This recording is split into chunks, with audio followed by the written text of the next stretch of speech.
ആരെങ്കിലും കുറ്റപ്പെടുത്തുക എന്നതിനപ്പുറം ഇതിൽ കൃത്യമായി പറയുന്നത് നമ്മുടെ ആളുകളെ സഹായിച്ചു, അവരാരും പണം തിരിച്ചടച്ചില്ല, മറ്റേതെങ്കിലും തരത്തിലുള്ളൊരു നടപടിയിലേക്ക് ഒന്നും പോവുകയും ചെയ്യുന്നില്ല. അതായത് നമ്മുടെ ആളുകൾ എന്ന് അനിൽ ഉദ്ദേശിക്കുന്നത് സ്വാഭാവികമായും BJP പ്രവർത്തകരെയും നേതാക്കളെയും ഒക്കെ തന്നെയായിരിക്കും. കാരണം BJP അനുഭാവികളുടെ സംഘം നടത്തുന്ന ഒരു സഹകരണ സംഘമാണ് ഈ സഹകരണ സംഘം എന്ന് പറയുന്നത്. അതുകൊണ്ട് തന്നെ ആ ബാങ്കിൽ സ്വാഭാവികമായും BJP നേതാക്കളുടെയും ഒപ്പം തന്നെ അവരുമായി ബന്ധപ്പെടുന്ന ആളുകളുടെയൊക്കെ റെക്കമെൻഡേഷനിൽ നൽകിയതായിരിക്കണം പല ലോണുകളും.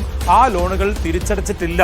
അത് പലരെയും താൻ സഹായിച്ചു, പക്ഷേ അത് തിരിച്ചടച്ചില്ല എന്നുള്ള കാര്യമാണ് ആത്മഹത്യാക്കുറിപ്പിൽ പറയുന്നത്. BJP ആരോപിച്ചിരുന്നത് ഈ പോലീസ് അദ്ദേഹത്തിനെ വിളിച്ചു വരുത്തുകയും അറസ്റ്റ് ചെയ്യുമെന്ന് ഭീഷണിപ്പെടുത്തുകയും ചെയ്തതിന് ശേഷമാണ് ആത്മഹത്യ ഉണ്ടായത് എന്നുള്ള ആരോപണമാണ് BJP ഈ ആത്മഹത്യ നടന്ന് വൈകിട്ട്, അതായത് ആത്മഹത്യ രാവിലെയാണ് മനസ്സിലാവുന്നത് ആത്മഹത്യ ചെയ്തുവെന്ന്.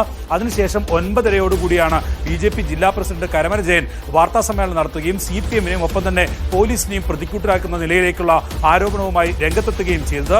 അതിനുശേഷം ഈ രാജീവ് ചന്ദ്രശേഖർ ഉൾപ്പെടെയുള്ള BJP നേതാക്കൾ ഇക്കാര്യം ഏറ്റുപിടിക്കുകയും ചെയ്തു. അതായത് പോലീസ് ഇദ്ദേഹത്തെ ഭീഷണിപ്പെടുത്തിയതിൽ മനപ്രയാസത്തിലാണ് ആത്മഹത്യ ഉണ്ടായത് എന്നുള്ളതായിരുന്നു അവരുടെ വാദം. അത്തരം ന്യായീകരണമാണ് നിരത്തിയിരുന്നത്. രാജീവ് ചന്ദ്രശേഖറിനുള്ള മാധ്യമപ്രവർത്തകരുടെ ചോദ്യത്തിന് വലിയ തരത്തിൽ പ്രകോപിതനായാണ് അദ്ദേഹം സംസാരിച്ചത്. ഇതൊരു ക്രിമിനൽ പ്രശ്നമാണ്, വൈകാരിക വിഷയമാണ് എന്നതൊക്കെയായിരുന്നു പറഞ്ഞത്. പക്ഷേ ഈ ആത്മഹത്യാക്കുറിപ്പിൽ എന്തുണ്ട് എന്നുള്ളതായിരുന്നു ഏറ്റവും ആകാംക്ഷയായി നിലനിർന്നത്. സ്വാഭാവികമായും കേസന്വേഷണത്തിലെ ഏറ്റവും പ്രധാനപ്പെട്ട ഭാഗവും അതുതന്നെയാണ്. ഇതിന്റെ അടിസ്ഥാനത്തിലാണ് ആത്മഹത്യാക്കുറിപ്പ് എങ്ങനെ ലഭിക്കും, അതിലെന്താണുള്ളത് എന്നുള്ള പരിശോധന, അത് കണ്ടെത്താനൊരു നീക്കം നമ്മൾ നടത്തിയത്. അതിനിടയിലാണ് ഏറ്റവും പ്രസക്തമായ ഈ ഭാഗം ഇപ്പോൾ പുറത്തു വരുന്നത്. അതിൽ പൂർണ്ണമായും ആ ആത്മഹത്യാക്കുറിപ്പിലെ ഈ പ്രസക്ത ഭാഗങ്ങൾ വായിച്ചാൽ ഇപ്പോൾ ഒരു പ്രതിസന്ധിയും എല്ലാ സംഘത്തിനും ഉള്ളതുപോലെ ഈ സംഘത്തിനുമുണ്ട്.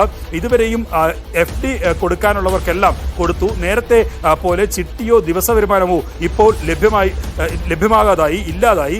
ആയതിനാൽ തന്നെ FD ഇട്ടിട്ടുള്ള ആൾക്കാർ അവരുടെ പണത്തിന് കാലതാമസം വരാതെ ആവശ്യത്തിലധികം സമ്മർദ്ദം തുറന്നുകൊണ്ടിരിക്കുകയാണ്. അതായത് കാലതാമസം നൽകിയില്ല എന്നുള്ളതാണ് പറയുന്നത്.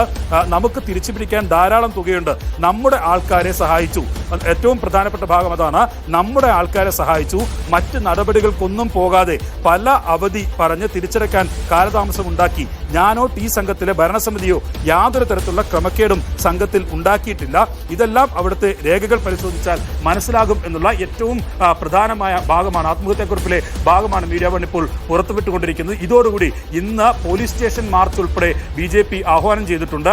ഇന്നലെ രാജീവ് ചന്ദ്രശേഖർ ആവർത്തിച്ച് വ്യക്തമാക്കിയത് പോലീസ് ഇടപെടലാണ് ആത്മഹത്യക്ക് കാരണം എന്നുള്ളതായിരുന്നു. തന്നെ വന്ന് കണ്ടിരുന്നു ഈ അനിൽ എന്നുള്ള കാര്യം നേരത്തെ തന്നെ അദ്ദേഹത്തിന്റെ ചരമക്കുറിപ്പിൽ തന്നെ ഈ രാജീവ് ചന്ദ്രശേഖർ വ്യക്തമാക്കിയതുമാണ്.